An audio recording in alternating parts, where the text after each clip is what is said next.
वालेकुम। तव्हां ॾिसी रहिया आहियो TN न्यूज़।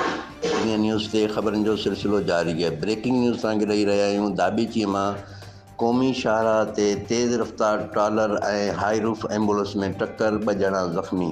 नाज़रीन, ब्रेकिंग न्यूज़ तव्हांखे ॾेई रहिया आहियूं। दाबीची क़ौमी शाहराह ते तेज़ रफ़्तार ट्रालर ऐं हाई रूफ एम्बुलेंस में टक्कर, 2 ॼणा ज़ख़्मी। ज़ख़्मियुनि में मुख़्तियार पुट ग़ुलाम नबी शेख, ताहिर पुट मोहम्मद शेख। ज़ख़्मियुनि जो तालुक़ सखर सां ॿुधायो पियो वञे।